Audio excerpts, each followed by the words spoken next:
इस वीडियो में बात करने जा रहा हूँ कि पिछले 6 महीने में पॉलिटी के कौन कौन से इंपॉर्टेंट टॉपिक्स न्यूज़ में रहे हैं। अगर आपने पॉलिटी में कुछ भी नहीं पढ़ा है तो एटलीस्ट ये सब बिना पढ़े मत जाना, और अगर आपने सब कुछ पढ़ लिया फिर भी इनका रिवीजन करके जाना, जिससे कि आपके प्लस मार्क्स आएँ। ये टॉपिक्स काफ़ी न्यूज़ में रहे हैं और हमेशा जैसे यूपीएससी लिंक करता है करंट टॉपिक्स को स्टैटिक्स टॉपिक से, उस तरह से आपको पढ़ना है। इन टॉपिक्स को आप नोट से, मेरे नोट से, खुद के नोट से, बुक से, लक्ष्मीकांत से, कहीं से पढ़िए। उसके बाद दिशा 10,000 जो बुक है उसके क्वेश्चंस लगाइए हर टॉपिक के, तो ऐसे आपके टॉपिक ऐसे स्ट्रॉन्ग बन जाएंगे। तो मैं आपको लगभग 20 टॉपिक्स बताने जा रहा हूँ, आप नोट डाउन कर सकते हैं। सबसे पहले reservation in promotion for SC ST in government jobs. Reservation से रिलेटेड आपको जो भी प्रोविजंस हैं लक्ष्मीकांत में वो पढ़िए, उसके क्वेश्चंस लगाइए। जॉब्स में रिजर्वेशन का क्या है उसके बारे में आप पढ़िए और उसके क्वेश्चंस लगाइए। उसके बाद असेंबली इलेक्शंस हुए थे 5 स्टेट्स में, तो इलेक्शंस आपके लिए इंपॉर्टेंट है। ऐसे ही पंचायत, म्यूनिसिपैलिटी, इन सब का इलेक्शंस भी पढ़ना है आपको। कौन कराता है? स्टेट इलेक्शन कमीशन कराता है। क्या टेन्योर है, पूरा सब पढ़ना पड़ेगा आपको। जो चीज़ सेंटर में वही आपको इसमें भी पढ़ना है स्टेट में। जैसे सुप्रीम कोर्ट है, फिर हाई कोर्ट है, पार्लियामेंट है, लेजिस्लेचर है, अटॉर्नी जनरल है, एडवोकेट जनरल। तो आपको लिंक करना है लक्ष्मीकांत में, सबसे ईजी हो जाता है। वैसे जो भी सेंटर में पढ़ रहे हैं उसी को स्टेट में पढ़िए और उसके क्वेश्चंस लगाइए। That is how the things become less difficult for you, और आपको कन्फ्यूजन कम होता है इससे।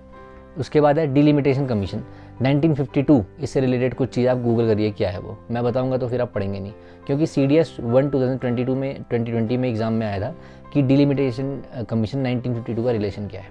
इसके बाद राज्यसभा का इलेक्शन, राज्यसभा पूरा पढ़िए, लोकसभा पूरा पढ़िए, उसका इलेक्शन प्रोसीजर क्या है वो पढ़िए।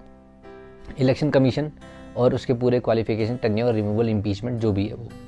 जुडिशरी में सुप्रीम कोर्ट, हाई कोर्ट दोनों, उसकी रिट पावर्स, आर्टिकल 226, आर्टिकल 32, पांचों writs, prohibition, quo warranto, habeas corpus, certiorari और मैंडेमस, ये 5 जो है आपको बाय हार्ट आने चाहिए, क्योंकि क्यू वारंटो बार बार पूछ रखा है उसने, प्रोहिबिशन भी पूछा एक बार। इंटरस्टेट काउंसिल, आर्टिकल 163 क्या होता है आपको आना चाहिए।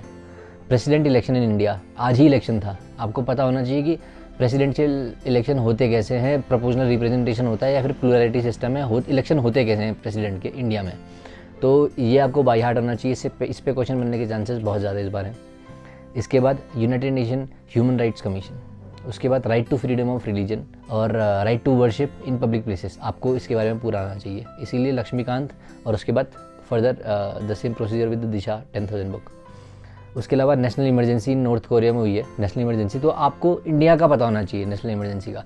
इमरजेंसी न्यूज़ में थी इसीलिए पूछ लिया था कि इन 4 में से कौन सी इमरजेंसी इंडिया में नहीं है। एक हेल्थ इमरजेंसी आ गई थी, जो बच्चा जानता है कि हेल्थ इमरजेंसी नहीं है, इसीलिए जो भी वर्ल्ड में चल रहा है उसको इंडिया से भी रिलेट करिए।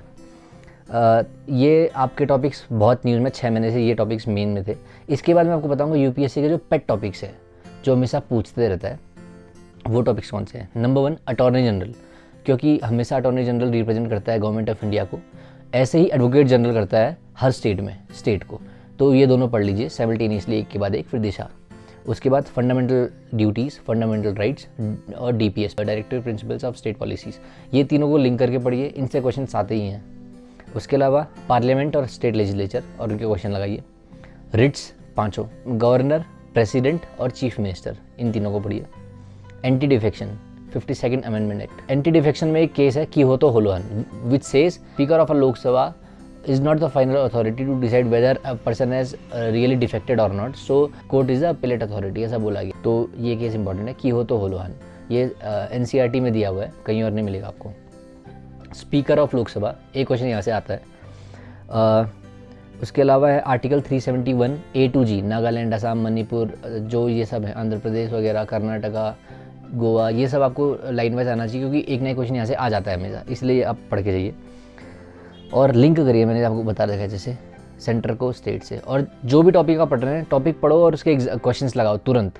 उससे ये नहीं कि आप सुबह पढ़ रहे हो शाम को क्वेश्चन लगा रहे हैं, तुरंत पढ़िए। जैसे मान लीजिए अभी आपने रिट्स पढ़ लिए, पाँचों रिट्स पढ़ लिए, उसके तुरंत बाद क्वेश्चन लगा लीजिए, तो आपके दिमाग में हमेशा के लिए सेव हो जाती हैं, इसीलिए तुरंत क्वेश्चन लगाइए। और आर्टिकल 15, 16, 19, 29, 30, ये ऐसे आर्टिकल्स हैं जो सिर्फ सिटीजन्स पे लागू होते हैं।